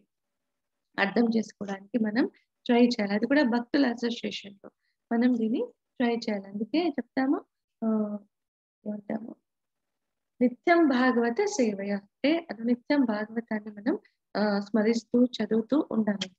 అది కూడా ఒక సేవ. ఇప్పుడు మనం భగవంతుని సంపర్కంలో ఇదంతా భగవంతుడు చెప్తున్నారు, మనం వింటున్నాం. ఇది కూడా మనం భక్తిలో ఉన్నదించే ఒక సేవనే అన్నమాట. సో అలా చేసేవారు నా భక్తిలో నిమగ్నం అవుతారు. చెప్తారు ఇంకా భగవద్గీతకు ఈ పుస్తకానికి భగవంతునికి కూడా భేదం లేదు. ఎందుకంటే భగవంతుని వాక్కు. అందుకే భగవంతుని భగవద్గీత శ్లోకాస్ చూస్తే ఎన్నిసార్లు చదివినా మధురంగా అనిపిస్తుందన్నమాట. ఇంకా వినాలి, వినాలి, ఇంకా చదవాలి, చదవాలని అనిపిస్తుంది. కానీ ఒక అబ్బా! ఏంటి ఎంతో చదివామనే భావన రాదు. ఇంకా ఇంకా చదవాలి అనిపిస్తుంది. మనం ఇంతకు ముందు కూడా చూసాం. మహాత్మా గాంధీ కూడా చెప్తారు. సో ఎంత చదివినా అది రిఫ్రెషింగ్‌గా ఉంటుంది. అంటే డైలీ కొత్తగా అనిపిస్తుంది. ఈవెన్ మనం భాష్యం చదివినా కూడా ఎన్ని సార్లు చదివినా ఎవ్రీ టైమ్ ఒక కొత్త విషయం తెలిసినట్లుగా అనిపిస్తుందన్నమాట. సో ఎన్ని సార్లు చదివినా అది దాంట్లో ఉన్న పవర్ అన్నమాట. సో ఇది సాక్షాత్తు భగవంతుని వాక్కు ద్వారా కదా, నోటి ద్వారా భగవంతుడు ఒక సాంగ్ లాగా దీనికి ఉపదేశిస్తారు. సో అందుకే దీనికి ఎంతో పవర్ ఉంటుంది. సతతం గీత ఎంతో మామెతంతశ్చ దృఢవ్రతాః నమస్యంతశ్చ మాం భక్త్యా నిత్యయుక్తా ఉపాసతే. ఈ మహాత్ములు ఎల్లప్పుడూ నా దివ్య లీలలో గానం చేస్తూ, దృఢ సంకల్పంతో పరిశ్రమిస్తూ, వినయముతో నా ముందు ప్రణమిలుతూ నిరంతరం వారు నన్ను భక్తితో ఆరాధిస్తుంటారు. ఇక్కడ చూస్తే మనము శ్రీల ప్రభుపాద వాళ్ళు కదా, వాళ్ళు గొప్ప భక్తులు. సో వాళ్ళ కరుణ వల్ల మనకి ఇంతలా మనం ఈరోజు కూర్చున్నాం, చదువుతున్నాం, తెలుసుకుంటున్నాము. వాళ్ళ భాష్యం ద్వారా మనం నేర్చుకుంటున్నామంటే కూడా ఇదంతా వాళ్ళ మెడిసినే కదా. సో వాళ్ళు ఎంతో కష్టపడ్డారు. చివరి వయసులో ఎంతో కష్టపడి భగవంతుడే అంత సర్వస్వాన్ని గ్రహించి వాళ్ళు ఎంతో లీనమై వాళ్ళ గురువు గారి ఆదేశం భక్తి సిద్ధాంత సరస్వతి ఠాకూర్ వాళ్ళ ఆదేశం పాశ్చాత్య దేశాల్లో వెళ్ళి దీన్నెందుకు నువ్వు చెప్పకూడదు అని వాళ్ళ ఒక ఆదేశాన్ని వాళ్ళు తీసుకొని ఎంతో స్ట్రాంగ్‌గా, డెడికేటెడ్‌గా ఆ ఏజ్‌లో కూడా వాళ్ళు అక్కడికి ఒంటరిగా ట్రావెల్ చేసి వితౌట్ అమౌంట్ కదా! మనీ అనేది ఏది లేకుండా కేవలం భక్తి, భగవంతుని మీద విశ్వాసం. అలా ఉన్న వాళ్ళకి భగవంతుడు పడనిస్తారా కింద లేదు. వాళ్ళు ప్రొటెక్ట్ చేస్తారు వాళ్ళని. సో అయింది. వాళ్ళు వెళ్లారు. మొదటిగా ఏమీ లేదు. వాళ్ళ దగ్గర పార్కులలో అలా వాళ్ళు ప్రచారం చేశారు. అందరూ అట్రాక్ట్ అయ్యారు. ఎందుకు? ఎందుకంటే వాళ్ళ వాణిలో వాళ్ళు ఎవరైతే శుద్ధ భక్తులు ఉంటారో వాళ్ళు గానం చేసినా, వాళ్ళు మాట్లాడినా, వాళ్ళు ప్రవచించినా కానీ ఆ వైబ్రేషన్‌లో ఎంతో ఆకర్షణ ఉంటుందన్నమాట. సో అది విన్నవాళ్ళు ఆటోమేటిక్‌గా వాళ్ళ దగ్గరికి వెళ్లి ఇంకా వినాలా, ఇంకా విందామా అన్న ఒక కుతూహలంతో అక్కడ వాళ్ళ దగ్గర గ్యాదర్ అవ్వడం జరుగుతుందన్నమాట. సో అలా వాళ్ళు ఈ మహాత్ములు, ఈ శుద్ధ భక్తులు ఎవరైతే ఉంటారో వాళ్ళు భగవంతుడి లీలలను గానం చేస్తూ ఉంటారు. ఒక దృఢ సంకల్పంతో వాళ్ళు పరిశ్రమిస్తారు, కష్టపడతారు. శ్రీల ప్రభుపాదుల వారు ఆ ఏజ్‌లో కష్టపడాల్సిన అవసరం ఏముంది యాక్చువల్లీ కదా! మన కోసం, మన అందరూ పతిత జీవుల కోసం వాళ్ళెంతో కష్టపడ్డారు. ఆ వయసులో వాళ్ళు రెస్ట్ తీసుకోవాలనుకోలేదు. చివరి వాళ్ళ జీవితం చివరి నిమిషం వరకును వాళ్ళు ప్రవచిస్తున్న శ్రీమద్ భాగవతం వాళ్ళు ట్రాన్స్‌లేట్ చేస్తూనే వాళ్ళ లైఫ్‌ని వాళ్ళు వదులుతారనమాట. ఇది వీడియో కూడా ఉంటుంది. ఎవరైనా చూడగలిగితే చూడొచ్చు. అది చూస్తే చాలా ఇది అనిపిస్తుంది. ఇప్పుడు మన కోసం వాళ్ళు ఇలా చేసినందువల్ల మనకింత బుక్స్ ఇలా దొరుకుతున్నాయి. మనం కూడా ఇలా భక్తుల అసోసియేషన్‌లో కూర్చొని ఈరోజు మనం దాన్ని చదవగలుగుతున్నాం, వినగలుగుతున్నాం, నేర్చుకోగలుగుతున్నాం, అర్థం చేసుకోగలుగుతున్నాం భగవంతుని గురించి కదా! కొంతలో కొంత కదా! లేకపోతే అసలు ఇదే లేకుండింది అంటే బుక్స్ లేకుండింటే మనకింత నాలెడ్జ్ మన వరకు రాగలుగుతుందా? రాగలిగేదా? సో, సాధ్యపడేది కాదు కదా! సో, మనం ఎప్పుడూ శిల ప్రభుపాద వారికి రుణపడి ఉండాలి. సో, వాళ్ళ మెర్సీ వల్లే మనకిదంతా ఈరోజు సాధ్యమవుతుంది. సో, అలా శుద్ధ భక్తులు ఒక దృఢ సంకల్పంతో వాళ్ళు చాలా కష్టపడి పని చేస్తారు. వినయంతో భగవంతుని మీద ప్రణమిల్లుతారు. నిరంతరం వారు నన్ను భక్తితో ఆరాధిస్తూ ఉంటారని భగవంతుడు చెప్తున్నారు. మహాత్ముల కార్యకలాపాలు ఎలా ఉంటాయి? కీర్తనః అంటే ఎల్లప్పుడూ జపిస్తూ ఉంటారు. దృఢవ్రతః దృఢమైన వాగ్దానంతో, విశ్వాసంతో వాళ్ళు పనిచేస్తూ ఉంటారు. నమస్యంత ప్రణామాలు అర్పిస్తూ ఉంటారు. నిత్యయుక్త అంటే ఎల్లప్పుడూ లీనమై ఉండడం. భగవంతులు ఎప్పుడూ లీనమై వాళ్ళు ఉంటారన్నమాట. ఇంకా భగవంతుడు చెప్తున్నారు, "ఓ అర్జున! నేను సూర్యుని రూపంలో వేడిమిని ప్రసరిస్తాను. నేనే వర్షమునవుతాను, కురిపిస్తాను. నేనే అమరత్వమును మరియు నేనే మృత్యు రూపంలో వస్తాను. నేనే శాశ్వతమైన ఆత్మను, తాత్కాలికమైన పదార్థమును కూడా నేనే. సో, మొత్తంగా భగవంతుని వ్యాప్తి చెంది ఉన్నారు. భగవంతుని చూపుతోనే మొత్తంగా సృష్టి అనేది జరుగుతుంది. సో, అందరూ భగవంతునిలో స్థితి అయి ఉన్నారనమాట. సో, అదే మళ్ళీ భగవంతుడు ఇక్కడ చెప్తున్నారు. సో, సూర్యునిలో మనం ఆ వేడి తగిలినప్పుడు భగవంతుని గుర్తు తెచ్చుకోవచ్చు. వర్షంలో వర్షం చినుకులు పడినప్పుడు ఓకే. భగవంతుని మనం గుర్తు తెచ్చుకోవచ్చు. అమరత్వం నేనే, మృత్యు రూపంలో కూడా నేనే. ఆఖరికి మృత్యువు కూడా భగవంతుడే. సో, భగవంతుడు విధించే ఆ మృత్యువులో భగవంతుని తలుచుకోవాలంటే భగవంతుడే మన మెర్సీ, కరుణ ఇవ్వాలి ఆ టైంలో. మనకంత పెయిన్‌లో కూడా భగవంతుని తలుచుకోవాలంటే అది భగవంతుని కరుణ వల్లనే సాధ్యమవుతుంది. అలా కరుణ భగవంతుడు మన మీద ప్రసరించాలంటే మనం భక్తి చేయాలి కదా! భక్తి చేయాలన్నమాట. సాధన భక్తి అంటాం. వేదములలో చెప్పబడిన సకామ కర్మల పట్ల మొగ్గు చూపేవారు నన్ను యజ్ఞయాగాదులచే పూజిస్తారు. యజ్ఞశేషమైన సోమరస పానం చేయటం ద్వారా పాపాలన్నీపై పవిత్రులైన వీరు స్వర్గలోకాలకు పోవటానికి ఆశిస్తారు. వారి పుణ్యకర్మల ఫలంగా వారు స్వర్గాధిపతి అయిన ఇంద్రుని లోకానికి వెళ్తారు మరియు దేవతల విలాసాల భోగాలన్నీ అనుభవిస్తారు. సో, ఇలా కామ్య కర్మలంటే ఫ్రూటివ్ యాక్టివిటీ అంటే వేదాల్లో చెప్పినదాకా యజ్ఞాలు, యాగాదులు చేస్తుంటారు కదా! కర్మకాండల ఒక భాగంగా చేస్తూ ఉంటారు. సో, దీనివల్ల అవును వస్తుంది. అది పవిత్రమైన కార్యాలు అవన్నీ కూడా. దానివల్ల పుణ్యం వస్తుంది. సో, ఆ పుణ్యం ఏంటి? మనం ఆ పుణ్యం రావాలనే చేస్తాము. దాన్ని మనమే తీసుకుంటాము. సో, అలా దానివల్ల ఏంటంటే డెఫినిట్‌గా మనకు పుణ్యం వస్తుంది కాబట్టి, మనం మన లైఫ్ వదిలేసిన తర్వాత డెఫినిట్‌గా మనం దానికి తగ్గట్టుగా మనం వివిధ ఉన్నతమైన లోకాలను మనం తీసుకుంటాం. అక్కడ సుఖాలను మనం అనుభవిస్తాం. ఎంతవరకు ఆ పుణ్యం ఉన్నంత వరకు. సో, ఆ పుణ్యం మళ్ళీ తరిగిపోగానే మళ్ళీ మనం తిరిగి ఇక్కడ భౌతిక లోకంలో ఏదో ఒక జీవిలో మళ్ళీ మనం పుడుతూ ఉంటామనమాట. స్వర్గలోకం యొక్క విశాలమైన భోగములు అనుభవించుటచే వారి పుణ్యఫలం అంతా తరిగిపోయిన తర్వాత వాళ్ళు తిరిగి భూలోకానికి వస్తారు. ఈ విధంగా భోగ వస్తు ప్రాప్తికై వైదిక కర్మకాండలను ఆచరించే వారు భూలోకానికి పదే పదే వచ్చిపోతుంటారు. అంటే అంటిల్ అన్లెస్ సుప్రీం భగవంతుడు మనం పీస్ ఫార్మ్‌లో చూస్తాం. God is the supreme controller, supreme enjoyer and well wisher friend. అందరికీ అతనే పరమాత్ముడు ఫ్రెండ్ లాగా కూడా అనమాట. సో, అతనే భోక్త. అన్నిటికి భోక్త అతనే. మనం 5 అధ్యాయాల్లో కూడా చూస్తాం. భోక్తారాం యజ్ఞతపసాం సర్వలోక మహేశ్వరం కదా! అన్నిటికి భగవంతుడు భోక్త అన్నమాట. Enjoyer. He is the supreme enjoyer. So, మనం కాదు. సో, ఆ నాలెడ్జ్ మనకి ఎంత వరకు రాదో అఫ్‌కోర్స్ అయింది. ధర్మంగా నడుస్తున్నాం, పుణ్యకార్యాలు చేస్తున్నాం, పుణ్యం సంపాదిస్తున్నాం అనుకుంటాము, వెళ్తాము. ఆ పుణ్యం అనుభవించాక ఉన్నత లోకాల్లో మళ్ళీ తిరిగి ఇక్కడికొస్తా ఉంటాం. సో, ఇది ఎప్పుడు బ్రేక్ చేస్తాం? ఎప్పుడైతే ఏ జన్మలో అయితే మనం భగవంతుడి నుంచి జ్ఞానం లభిస్తుందో ఆ జన్మలో మనకు పూర్తి శాంతి లభిస్తుంది. పూర్తి సంతోషం, పూర్తి శాంతి లభిస్తుంది. ఫోకస్ మైండ్‌తో భగవంతుని మనం భక్తిలో భక్తి చేస్తామనమాట. సో, ఆ జన్మలోనే మాట మనకు ఇది సాధ్యమవుతుంది. అంటే ఈ ఆహ్, ఏదైతే ఒరిజినల్ ప్రాబ్లమ్స్ ఏవైతే ఉన్నాయో దాని నుంచి విడుదల అవ్వడానికి మనకు అవకాశం. అనన్యాశ్చింతయంతో మాం యజన పర్యుపాసతే తేషామిత్తాభియుక్తానాం యోగక్షేమం వహామ్యహం. కానీ నా దివ్య రూపంనే స్మరిస్తూ అనన్య భక్తిలో నిమగ్నమై నా యందే మనస్సు నిలిపిన వారికి లేనిదేదో అది నేను సమకూర్చి పెడతాను. మరియు వారికి ఉన్నదాన్ని సంరక్షిస్తాను. భగవంతుడు సింపుల్‌గా ఎంత ఇదిగా చెప్పేశారు. వాళ్ళకి లేనిదేదో నేనే సమకూరుస్తాను. వాళ్ళకి ఉన్నదేదో దాన్ని నేను ప్రొటెక్ట్ చేస్తాను. సో, మనం బేసికల్‌గా అదే దానికోసమే మనం ఈ జీవితం గడుపుతాం. నేను అనే భావనలో నాకు లేనిదేదో అది తెచ్చుకోవాలని విపరీతంగా కష్టపడతాం. మళ్ళీ ఉన్నదాన్ని సరే కష్టపడింది అంతా సంపాదించాం. అయినా మనశ్శాంతి ఉండదు. ఎందుకంటే ఉన్నదాన్ని ప్రొటెక్ట్ చేయాలా. ఇంకొకళ్ళు దొంగతనం చేయకుండా ప్రొటెక్ట్ చేయాలా దాన్ని. ఈ జీవితాంతం ఈ భయాలతోని, దీనిలతోని మనము ఒక శాంతి అనేది లేకుండా జీవితం గడిపేస్తాం. కానీ అవన్నీ వదిలేసి మనం ఎప్పుడైతే భక్తిలో నిమగ్నమైంటామో చెప్తున్నారు భగవంతుడు, వాళ్ళకి లేనిదేదుంది అది నేను వాళ్ళకిస్తాను. ప్రొవైడ్ చేస్తాను అన్ని వాళ్ళకు. అండ్ వాళ్ళకు ఏదైనా ఉందనుకోండి వాళ్ళ దగ్గర, దాన్ని కాపాడే భారం కూడా నాదే. ఇంక మనకి ఇంతకన్నా ఏం కావాలి? ఇంతకన్నా మనకు ఏం కావాలి కదా! భగవంతుడే అన్ని ఇస్తానన్నప్పుడు మనం చేయాల్సిందేంటి? అనన్య భక్తిలో మనం నిమగ్నం అవ్వడమే మనం చేయాల్సిన కర్తవ్యం. దీనివల్ల ఈ ఫిజికల్ లైఫ్‌లో కూడా మనం హ్యాపీగా ఉంటాం. అన్నీ భగవంతుడు మనకు సంరక్షిస్తారు, ప్రొవైడ్ చేస్తారు. అండ్ దీని తర్వాత కూడా ఇంకా ఉన్నతమైన మన గోల్ ఏదైతే ఉందో దాన్ని కూడా మనం రీచ్ అవ్వగలుగుతాం. ఇక్కడ అలాగా మనకి ప్రహ్లాద్ మహారాజ్ వాళ్ళ ఈ ఫోటో పెట్టారు. వాళ్ళు కూడా చిన్న వయసులో కదా! ఎంతో చిన్న వయసులోనే వాళ్ళు ఎంతో భక్తి చేస్తారు. సో, వాళ్ళ తండ్రి గారికి అది సహింపు అవ్వదు. సో, వాళ్ళు ఎంతో బాధపడతారు. చిన్న పిల్లవాడని చూడకుండా ఆ క్రోధంలో వాళ్ళకి విచక్షణ అనేది రాదు కదా! మనం ఇంతకుముందు కూడా చూసాం.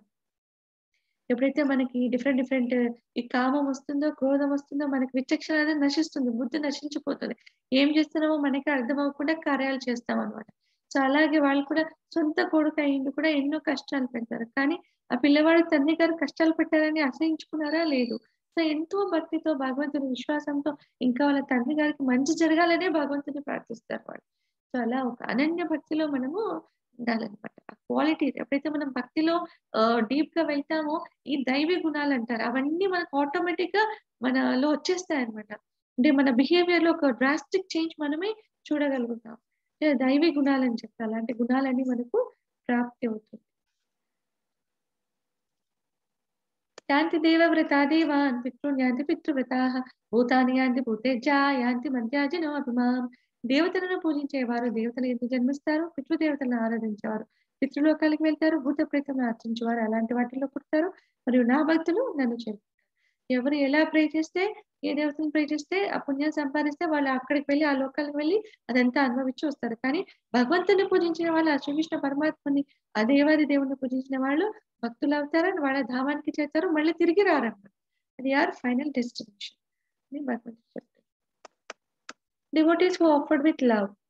సో, ఇక్కడ మనకు సుధామ చూసాము. ఎంతో ప్రేమగా వాళ్ళు భగవంతునికి ఆఫర్ చేస్తారు. అటుకులు తెచ్చింది అండ్ ఇక్కడ ఇంకా శబరి చూస్తాం. వాళ్ళు భగవంతుడికి ఎంతో ఆ పళ్ళని భగవంతుడికి ఎంతో ప్రేమగా వాళ్ళు పెడతారు. ఆ పెట్టేటప్పుడు కూడా వాళ్ళు దాన్ని ఎంగిలి చేస్తారు. ఎందుకు? లేదు ఎంగిలి చేస్తున్నారంటే ఏంటిది? వాళ్ళ భావన ఏంటి? బాలేకపోతే అయ్యో! భగవంతునికి నేను చేదుగా ఉండే పండిస్తానా? పాడైపోయిన పండిస్తానా? అని ఒక భావన. భగవంతుడికి అంత మంచిగా ఉండాలి. మంది ఏమిచ్చినా కూడా వాళ్ళకి మంచిగా ఉండాలి. అట్‌మోస్ట్ ఇవ్వాలి మనం. మనకెంత అవుతుందో అంత ఇవ్వాలి. ఏదో కొంత ఇచ్చినామని కాదు. శుద్ధ భక్తుల భావన అలా ఉంటుంది. మొత్తం భగవంతుని ఒక ఎందుకంటే ఆది దేవుడు కదా! దేవాది దేవుడు. సో, వాళ్ళకి ఏది తక్కువ చేయకూడదు అనే భావన ఉంటుంది. సో, ఆ భావనలో వాళ్ళు అది రుచి చూసి భగవంతుడికి ఇస్తారు. అయినా భగవంతుడు దాన్ని స్వీకరిస్తారు. ఎందుకు? భక్తుల భావన భగవంతునికి తెలుసు కాబట్టి. సో, దాన్ని వాళ్ళు ప్రేమగా స్వీకరిస్తారు. అండ్ ఇక్కడ చూస్తే ఇక్కడ మనము గజేంద్ర మోక్షంలో మనము ఎలిఫెంట్ ఏదైతే ఉందో ఎంతో బాధను అనుభవిస్తూ కూడా చివరి టైంలో ఎంతో చెప్తారు ఈ ఘర్షణ ఏనుగు, ముసలి యొక్క ఘర్షణ ఎంతో 1000 సంవత్సరాల వరకు జరుగుతుందంట. ఇంక అయిపోయింది ఏనుగు క్షీణించిపోయింది. ఇంక అయిపోయింది. అప్పుడు ఏనుగు తన పూర్వ జన్మ స్మృతులన్నీ గుర్తొస్తాయి. సో, అన్నీ గుర్తొచ్చినప్పుడు ఆ వేదాలు పారాయణ చేసిందంతా గుర్తొచ్చి అక్కడ తన తొండంతో సరోవరంలో ఉన్నది ఒక లోటస్ ఫ్లవర్ తీసుకొని భగవంతుడిని ప్రే చేస్తుంది. పూర్తిగా భక్తితో. అప్పుడు భగవంతుడు వెంటనే వస్తారు ప్రొటెక్ట్ చేయడానికి. అలా. ఇక్కడ చూపిస్తున్నారు. అంటే శుద్ధ భక్తితో భగవంతుడిని ప్రార్థిస్తే వాళ్ళు వాళ్ళ భక్తుల్ని కాపాడడానికి వస్తారని. ఇంకా చెప్తున్నారు పత్రం పుష్పం ఫలంతో యో మే భక్త్యా ప్రయచ్చతి తదహం భక్తి ప్రవృతం అశ్నామి ప్రేతాత్మనః. నాకు స్వచ్ఛమైన మనస్సు గల నా భక్తుడు ప్రేమతో, భక్తితో ఆకు గాని, పువ్వు గాని, పండు గాని లేదా జలమునైనా సరే కానీ సమర్పిస్తే దాన్ని నేను సంతోషంగా స్వీకరిస్తాను. సో, మనం భక్తితో ఏమిచ్చినా భగవంతుడు స్వీకరిస్తారన్నమాట. పూర్ణ భక్తితో, విచక్షణతో మనం ఏది సమర్పించినా కూడా భగవంతుడు స్వీకరిస్తారు. సరే అయింది. ఉన్నవాళ్ళు ఏదో వాళ్ళ తాహత కొద్దీ సమర్పిస్తారు. మరి లేని వాళ్ళ పరిస్థితి ఏంటంటే అందుకే చెప్తున్నారు. ఒక పండైనా సరే, ఒక పువ్వైనా, ఒక పండైనా, ఆఖరికి ఒక పువ్వైనా, జలమైనా, ఆకైనా అంటే తులసి ఆకు. సో, ఏమీ లేని వాళ్ళకి కూడా ఇవి దొరుకుతాయి కదా! తులసి ఆకు దొరకదా? పూలు దొరకవా? పళ్ళు దొరకవా? జలం వాటర్ దొరకదా? ఏమీ లేకపోయినా ఇవి వాళ్ళ దగ్గర ఉండనే ఉంటాయి కదా! కానీ దీనిలోనైనా కూడా భగవంతుడికి మనం సమర్పించొచ్చు. అందుకే చెప్తున్నారు. స్వచ్ఛమైన మనస్సుతో నాకెంతెంతో పెద్దగా భోగాలు అవసరం లేదు. స్వచ్ఛమైన మనస్సుతో నాకివి ఈ ఈ 4 అంటే పువ్వైనా సరే, పండైనా సరే, జలమైనా సరే ఆఖరికి ఆకు అంటే తులసి ఆకు అయినా సరే సమర్పిస్తే నేను దాన్ని సంతోషంగా స్వీకరిస్తాను. అలాగని ఉన్నవాళ్ళు కూడా ఇలా ఇచ్చి సరిపెట్టుకోకూడదు. మనం భక్తిలో మనం భగవంతుడికి ఎంత చేయగలమో వాళ్ళ తాహత కొద్దీ, పొజిషన్ కొద్దీ వాళ్ళు చేయాలన్నమాట. ఏమి లేని వాళ్ళు కనీసం ఇదైనా భగవంతునికి ఇవ్వచ్చు. దాన్ని కూడా భగవంతుడు ఎంతో ప్రేమతో భగవంతుడు స్వీకరిస్తారని ఇక్కడ చూస్తే ఒక ఒక స్టోరీ ఉంటుంది. కృష్ణ పరమాత్మ లీలల్లో ఒకటనమాట. సో, ఎప్పుడే వాళ్ళు చిన్న పిల్లవాడిగా ఉన్నప్పుడు వాళ్ళ ఇంటి ముందు ఒక బుట్టలో పళ్ళ అమ్మే ఒక మహిళ వస్తుంది. సో, పళ్ళమ్మ పళ్ళు అనుకుంటూ వస్తుంది. అప్పుడు నందమహారాజు పిలుస్తారు. ఎందుకంటే ఆ సువాసన ఎందుకంటే అప్పుడు ఆ గోవర్ధన గిరిలో పండే ఇవి కానీ ఏదైనా చాలా చాలా రుచిగా ఉండేటివన్నమాట. సో, అక్కడి నుంచి ప్లక్ చేసుకొస్తారు కదా! సో, ఆ వాసన ఎంతో రుచిగా అనిపించింది వాళ్ళకు. సో, అప్పుడు నందమహారాజు వాళ్ళని పిలిచి పళ్ళు ఎంత అన్నప్పుడు ఈ బుట్ట పళ్ళు తీసుకుంటారు. దానికి బదులుగా అప్పట్లో మనీ ఉండేది కాదు. చూడండి అప్పట్లో వాళ్ళు పళ్ళు తీసుకొని ఏమిస్తారు దానికి సరిపడా ధాన్యం ఇచ్చేవాళ్ళు వాళ్ళు. సో, దానికి సరిపడా ధాన్యం వాళ్ళు ఇస్తారు. ఇది చూసి ఆ చిన్న పిల్లవాడు వాళ్ళ తండ్రి చేసిన యాక్టివిటీ చూసి ఓకే. నేను చేస్తాను అయిందని నాకు పళ్ళు కావాలని చెప్పి ఆ బియ్యపు సంచిలో కొంత బియ్యాన్ని తన చేతులతో ఎంతైతే తను పట్టుకోగలరో ఆ బియ్యాన్ని పట్టుకొని పరిగెత్తుకుంటూ వాళ్ళ దగ్గరికొస్తారు. అలా చిన్న చిన్న అడుగులు వేసుకుంటూ వచ్చేటప్పటికి ఏంటంటే, వాళ్ళ చేతిలో ఉన్న ఆ బియ్యపు ధాన్యపు గింజలు కింద జారిపోతాయన్నమాట. కింద పడిపోతాయి. సో, అక్కడికి వెళ్ళేసరికి కొద్దిగానే మిగులుతుంది. ఆ చిన్న చేతుల్లో కూడా కొద్దిగానే మిగులుతుంది. సో, అప్పుడు ఆవిడేమి కోప్పడలేదు. కానీ ఎంతో ఆధారంగా ఎంతో సంతోషంతో ఆ పిల్లవాడిని చూసి మైమర్చిపోయి ఎంతో ముద్దుగా అయింది పర్వాలేదు తీసుకొని చేతి నిండుగా ఫ్రూట్స్ వాళ్ళకి పెడతారనమాట. సో, అలా పెట్టేలకు ఆమె బుట్టలో చూస్తే మొత్తము ఆహ్, రత్నాలతో, మణులతో ఆమె బుట్ట అంతా నిండిపోయి ఉంటుంది. ఇది గాడ్ మెర్సీ. ఎందుకంటే ఆమె ఒక ప్రేమయుక్త భావనతో భగవంతునికి అన్నీ సమర్పించింది. కొద్దిపాటి ఫ్రూట్ ఆమె ఇచ్చిందేంటి ఫ్రూట్స్ కదా! తిరిగి భగవంతుడు వాళ్ళకి ఏం ప్రసాదించారు? అనన్యమైన ఒక సంపదని వాళ్ళకు భగవంతుడు అందిస్తారు. ఇదొక ఉదాహరణ. భగవంతుడు స్వచ్ఛమైన భక్తులకు అన్నీ ప్రసాదిస్తారు. ఈ లోకంలో కావాల్సింది ప్రసాదిస్తారు. తర్వాత అయ్యింది దీని డెస్టినేషన్ మన ఫైనల్ డెస్టినేషన్ ఏంటి? అది కూడా మనకు ప్రాప్తి అవుతుంది. ఎప్పుడు భక్తిలో అనన్య భక్తిలో మనము నిమగ్నమైనప్పుడు. ఇది మనకు సాధ్యపడుతుంది. What are the things to be offered to Krishna? And we have seen 4 చూసాము. తులసి ఆకు, ఫ్లవర్స్, పండ్లు అండ్ జలం. అంటే తులసి, జలం అన్నమాట. మనం ఏది సమర్పించినా భగవంతునికి తులసి ఆఫర్ చేయాలి. లేకపోతే అది అవ్వదు. అది స్వీకరించదని మాట కూడా ఉందన్నమాట. సో, ఏది పెట్టినా కూడా మనం ఈ భోగ ఏది చేసినా దాంట్లో తులసి ఆకు మనం పెట్టాలి. యత్కరోషి రస్నాసి యజ్జుహోషి తదాశయతు యత్తపస్సస్య కౌంతేయ తత్కృష్య మదర్పణం. యత్కరోషి రస్నాసి యజ్జుహోషి తదాశయతు యత్తపస్సస్య కౌంతేయ తత్కృష్య మదర్పణం. ఓ కుంతిపుత్రుడా! నీవు ఏ పని చేసినా, ఏది తిన్నా, యజ్ఞంలో అగ్నికి ఏది సమర్పించినా, ఏది దానమిచ్చినా మరియు ఏ తపస్సు ఆచరించినా వాటిని నాకు చేయుము. సో, భగవంతుడు స్వయంగా చెప్పేస్తున్నారు. సో, ఏది తిన్నా, యజ్ఞంలో అగ్నికి ఏది సమర్పించినా, ఏది దానమిచ్చినా, చూడండి ఏది దానమిచ్చినా కూడా మనం ఏ తపస్సు నువ్వు చేసినా సరే, దాన్ని నాకు సమర్పించు. అంటే మనం ఏ యాక్టివిటీ చేసినా నువ్వు నాకు సమర్పించి దాన్ని చెయ్యి నువ్వు. సో, దానివల్ల నీకు దోషం ఏమి అంటది. అంటే కర్మ బంధనాల్లో చిక్కుకోవు. మొదటిది దానివల్ల మనం పాపాల నుంచి స్లోగా విముక్తులవుతుంటామండి. సెకండ్ థింగ్ అండ్ భక్తిలో మనం ఎక్కువ నిమగ్నం అవ్వడం వల్ల భగవంతుని మనం అర్థం చేసుకుంటాం. భగవంతుని మనం ప్రసన్నులు చేసుకున్న వాళ్ళం అవుతాం. దీనివల్ల ఏంటి?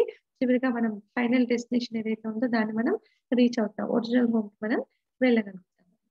శుభాశుభ ఫలైరేవం మోక్షతే కర్మబంధనైః సన్యాస యోగయుక్తాత్మా విముక్తో మాముపైష్యతి. అన్ని పనులను నాకే అర్పితం చేయటం ద్వారా నీవు శుభ, అశుభ ఫలితముల బంధనముల నుండి విముక్తి చేయబడతావు. యాస్ దిస్ కర్మ బంధనాల నుంచి మనం విముక్తవుతాం.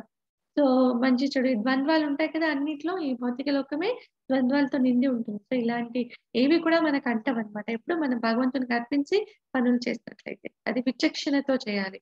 ఎలాంటి అంటే ఎలాంటి పనులు చేసి భగవంతునికి అర్పిస్తామని కాదు. ఒక విచక్షణతో చేయాలనమాట. అండ్ సన్యాసంచే మనసు నాయందే లగ్నమై నీవు విముక్తుడవై నన్ను చేరుకుంటావు. సన్యాసం. సన్యాసం అంటే ఏంటి ఇక్కడ అన్నీ త్యజించేయడం అని కాదు. సో, ఇక్కడ ఉంటూనే మనం ఒక డిటాచ్‌మెంట్ మన రెస్పాన్సిబిలిటీగా మనం చేయాలి. అఫెక్షనేట్‌గా మనం అది చేయకూడదు. అఫెక్షన్స్ పెంచుకొని వాళ్ళ కోసం, వీళ్ళ కోసం చేయడం, మళ్ళీ వాళ్ళ నుంచి ఎక్స్‌పెక్ట్ చేయడం.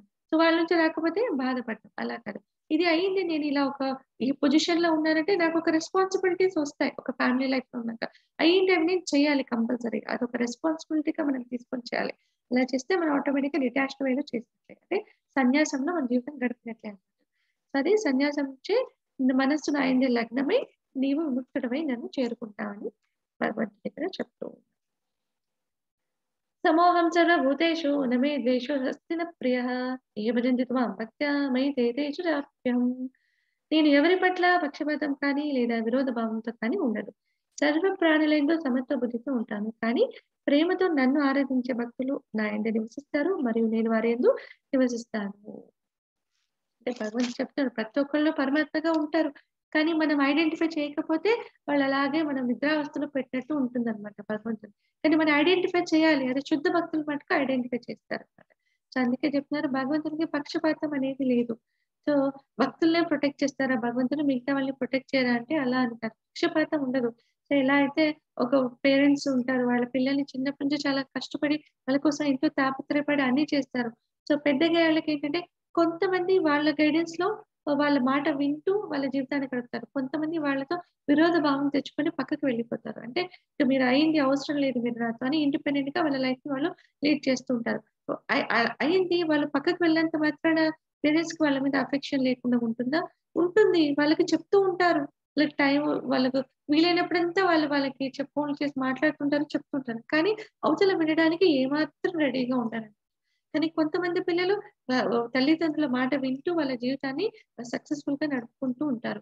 తల్లిదండ్రులు వాళ్ళ దగ్గరగా పెట్టుకొని వాళ్ళు ప్రేమగా వాళ్ళని చూసుకుంటూ ఉంటారు. సో, వాళ్ళ దగ్గర ఉన్నారు కదా అని ఆ తల్లిదండ్రులు వాళ్ళు ఎవరైతే పిల్లల దగ్గర ఉంటారో వాళ్ళ మీద ఎక్కువ ప్రేమ చూపిచ్చి అండ్ ఎవరైతే దూరం ఉంటారో వాళ్ళని కంప్లీట్‌గా దూరం చేయలేరు కదా! సో, ఉంటుంది తల్లిదండ్రులనంక పిల్లల మీద సమాన ప్రేమ ఉంటుంది. ఏంటంటే ఒకటి ఎవరైతే వాళ్ళ మాట ఇంటుంటారో వాళ్ళ దగ్గర ఎక్కువ ప్రేమను ప్రదర్శించడం అనేది జరుగుతుంది. సో, అందుకే భగవంతుడు కూడా ఇక్కడ అదే చెప్తున్నారు. నా భక్తులు ఎవరైతే ఉంటారో నా ప్రేమతో నన్ను ఆరాధిస్తారో వాళ్ళ యందు నేను వసిస్తాను. వాళ్ళు నా యందు వసిస్తారు అండ్ నేను వారి యందు నివసిస్తానని భగవంతుడి దగ్గర చెప్తున్నారు. క్షిప్రం భవతి ధర్మాత్మా శశ్వచ్ఛాత్తం నిగచ్చతి. కౌంతేయ ప్రజానీహి నమే భక్తమనిష్యతే. క్షిప్రం భవతి ధర్మాత్మా శశ్వచ్ఛాంతిం నిగచ్చతి. కౌంతేయ ప్రజానీహి నమే భక్తప్రణశ్యతే. త్వరితగతిన వారు ధర్మాత్ములుగా అవుతారు. సో, ఎప్పుడైతే భక్తిలో మనం ఉంటామో ఆటోమేటిక్‌గా మనం ధర్మం ప్రకారం ఆ విచక్షణ అనేది మనకొస్తుంది. కరెక్ట్, రైట్ ఏది చేయాలి, ఏది చేయకూడదు. మన లోపల నుంచే విచక్షణ అనేది ఒక జాగృతం అయిపోతుందనమాట. సో, అప్పుడు మనం ఏం చేస్తాం? ధర్మాత్ములుగా మారిపోతాం. మరియు శాశ్వతమైన శాంతిని కూడా మనం పొందగలుగుతాం. ఓ కుంతిపుత్రుడా! నా భక్తుడు ఎన్నటికీ నష్టానికి గురికాడని ధైర్యంగా ప్రకటించుము. సో, భగవంతుడు ఇక్కడే చెప్తున్నారు. ఏం చెప్తున్నారు? ప్రకటించేయి అని చెప్తున్నారు. ఏమని? నా భక్తుడు ఎన్నటికీ నష్టానికి గురికాడు అని భగవంతుడు స్వయంగా చెప్తున్నారు. మనం ఎప్పుడు ప్రకటిస్తాం? ఎప్పుడు ఏదైనా కన్ఫర్మ్ అయితే రైట్? ఏదైనా మనకు ఖచ్చితంగా కన్ఫర్మేషన్ ఉంటేనే దాన్ని మనం అనౌన్స్ చేస్తాం, ప్రకటిస్తాం. సో, భగవంతుడు ఇక్కడ అర్జునకి చెప్తున్నారు. అందుకే ప్రకటించేయి. నా భక్తుడు ఎన్నటికీ నష్టానికి గురికాడని ధైర్యంగా నువ్వు ప్రకటించేయని భగవంతుడు చెప్తున్నారు. మాం హి పార్థ వ్యపాశ్రిత్య ఏ అపి స్యుఃపాపయోనయః శ్రేయో వశాస్తథా శుద్ధాః తే అపి యాంతి పరాం గతిం. జన్మ, జాతి, కులము, లింగ భేదం లేకుండా సమాజం అసహించుకునే వారైనా సరే నన్ను శరణు పొందిన వారంతా పరమపదమును పొందుతారు. సో, మనకిక్కడ భేదం ఉంది. ఎలా జన్మ, జాతి, కులం, లింగ భేదం ఇంకా సమాజం అసహించుకునే వాళ్ళు కొందరిని చూస్తే మనం నిజంగానే అసహించుకుంటాం కదా! సో, అలా మనకుంది భేదం కానీ భగవంతునికి లేదు. ఎందుకు? ఈ సృష్టి అంతా భగవంతుని వ్యాప్తే కదా! సో, భగవంతుడు అందరిలో వసిస్తారు. సో, అందుకే భగవంతునికి ఏమి అలా ఉండదు. అందుకే నన్ను శరణు ఎలాంటి వాళ్ళైనా సరే, ఎలాంటి వాళ్ళైనా నన్ను శరణు పొందితే చాలు వాళ్ళు పరమపదాన్ని పొందుతారని భగవంతుడు చెప్తారు. ఇంకా అంటున్నారు, మన్మనాభవ మద్భక్తో మధ్యాజీ మాం నమస్కురు మామే విశ్వసే యుక్తైవం ఆత్మానం మత్పరాయణః. నీ మనస్సును ఎల్లప్పుడూ నన్నే స్మరించడంలో నిమగ్నం చేయి. నా పట్ల భక్తితో ఉండుము, నన్ను ఆరాధించుము మరియు నాకు ప్రణామములు అర్పించు. పూర్తిగా నా యందే లగ్నం చెంది పిదప నీవు తప్పకుండా నన్ను చేరుకుంటావు. సో, మన ఏదైతే భగవద్ధామం చేరాలో అది మనం ఖచ్చితంగా చేద్దాం. ఎప్పుడు మనసును భగవంతుని స్మరించడంలో మనం నిమగ్నం చేయాలి. భగవంతునితో భక్తితో మనం ఆరాధించాలి. అండ్ భక్తుల అసోసియేషన్‌లో మనం ఇంకా జ్ఞానాన్ని సంపాదియాలి. సో, కీర్తన, భజనలు చేయాలి. ఇలా చేసినప్పుడు మనం శాంతిని పొందుతాము. ఇలా చేస్తూ పోతే సక్సెస్‌ఫుల్‌గా ఒక డెడికేటెడ్‌తో చేస్తే మనం భగవద్ధామాన్ని కూడా చేరొచ్చని భగవంతుడు చెప్తారు. హరే కృష్ణ, హరే కృష్ణ, కృష్ణ కృష్ణ హరే హరే, హరే రామ, రామ రామ హరే హరే. ఈరోజు క్లాస్ అయింది. సో, ఎవరికైనా ఏమైనా డౌట్స్ ఉంటే మనం చూస్తాం.